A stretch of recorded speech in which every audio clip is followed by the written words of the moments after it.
Assalamualaikum warahmatullahi wabarakatuh. Kami dari kelompok 8 ingin mempresentasikan hasil diskusi mata kuliah Pendidikan Jasmani Anak Berkebutuhan Khusus yang diampu oleh Dr. Tommy Sunyoto, SPD MPD, dan Dwi Tiga Putri, SPD MPD. Yang pertama, saya akan memperkenalkan anggota kelompok. Yang pertama, saya sendiri, Wilharis Riyadita, NIM 61034200049, dan teman saya Ahmad Rizky Dahirin, NIM 61034200050. Kami akan menyampaikan materi mengenai gigantisme. Materi akan disampaikan oleh teman saya.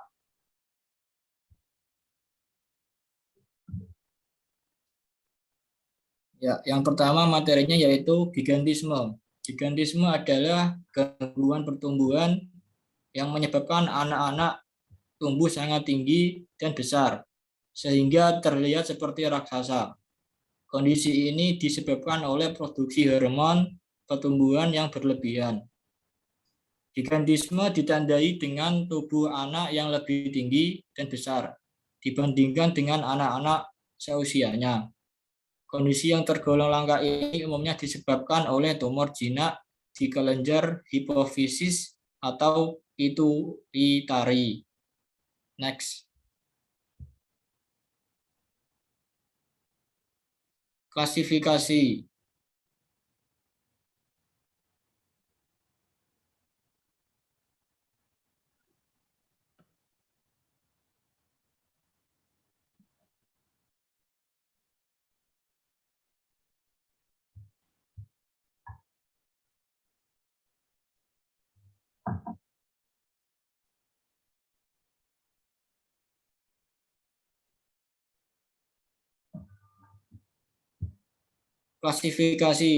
Klasifikasi yang pertama yaitu kelainan fisik. Kelainan fisik ini dapat terjadi pada satu atau lebih pada organ tubuh manusia tertentu. Yang mengakibatkan kelainan tersebut timbul dari keadaan pada fisik tubuh manusia yang tidak dapat menjalankan tugasnya secara normal, sehingga tidak dapat berfungsi dari anggota fisik yang terjadi pada manusia. Yang kedua, kelainan mental. Kelainan mental, anak yang memiliki kelainan dalam hal mental akan menimbulkan penyimpangan kemampuan berpikir secara kritis, logis dalam menanggapi dunia sekitarnya. Kelainan pada aspek mental ini dapat menyebar ke dua arah, yaitu kelainan mental dalam arti lebih atau supernormal dan kelainan mental dalam arti kurang atau subnormal. Yang ketiga yaitu kelainan perilaku sosial. Kelainan ini perilaku pada gigantisme mengalami kesulitan untuk menyesuaikan diri terhadap lingkungan, tata tertib, norma sosial, dan lain-lain. Manifestasi dari mereka yang dikategorikan dalam kelainan perilaku sosial ini misalnya kompensasi berlebihan, sering bentrok dengan lingkungan, pelanggaran hukum atau norma, maupun kesopanan. Sehingga dapat menimbulkan kelainan yang terjadi pada anak. Oleh sebab itu perlunya peranan penting dari guru maupun orang tua dalam mendidik perilaku anak sejak kecil. Next.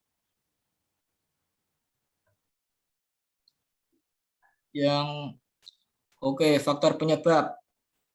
Penyebab utama gigantisme adalah tumor pada kelenjar pituitari. Dalam dunia medis, tumor ini dikenal dengan sebutan pituitary adenoma. Keberadaan tumor akan memengaruhi kelenjar pituitari untuk memproduksi hormon pertumbuhan lebih banyak dari yang diperlukan oleh tubuh.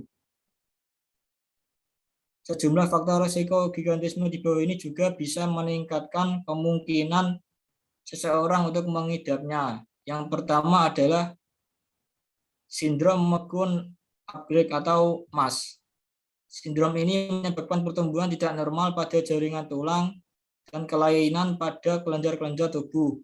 Gejalanya berupa bercak berwarna coklat muda pada kulit.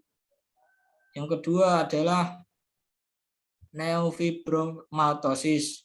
Kelainan bawaan ini bisa memicu tumbuhnya tumor pada sistem saraf tubuh.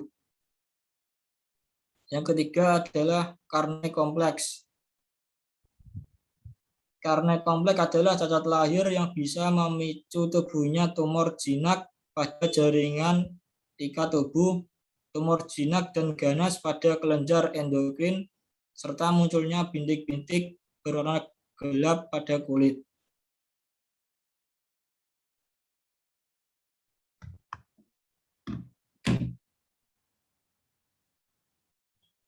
Klasifikasi atau jenis.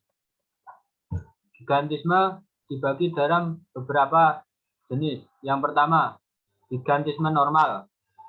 Gigantisme normal yaitu kondisi di mana pertumbuhan yang berlebihan terjadi pada seluruh bagian tubuh.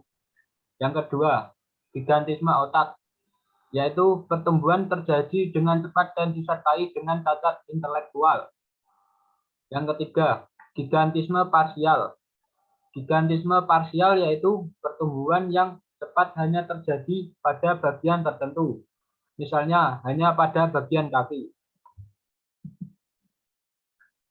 Penanganan atau pengobatan. Yang pertama, pembedahan.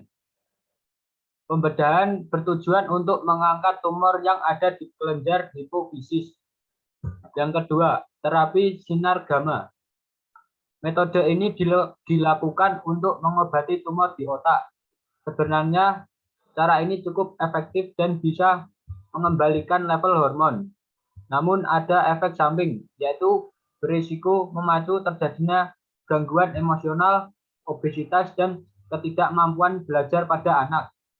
Yang ketiga, konsumsi obat-obatan. Jika pembedahan atau terapi tidak memungkinkan untuk dilakukan, gigantisme biasanya akan ditangani dengan konsumsi obat-obatan tertentu yang berkaitan dengan produksi hormon dalam tubuh. Proses pembelajaran anak berkebutuhan khusus dalam pendidikan jasmani. Yang pertama, kegiatan pembelajaran pendahuluan. Kegiatan ini dilakukan oleh guru penjas dengan cara menarik perhatian peserta didik, sehingga sebagian besar siswa dapat mengikutinya. Yang kedua, penyampaian informasi. Informasi yang disampaikan dapat diserap dan diikuti oleh sebagian besar peserta didik. Hanya saja peserta didik yang berkebutuhan khusus masih terlihat kebingungan.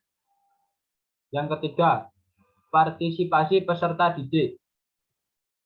Peserta didik yang berpartisipasi mengikuti pembelajaran sesuai dengan apa yang diinstruksikan oleh gurunya, meskipun ada beberapa peserta didik termasuk yang berkebutuhan khusus hanya diam dan tidak memperhatikan.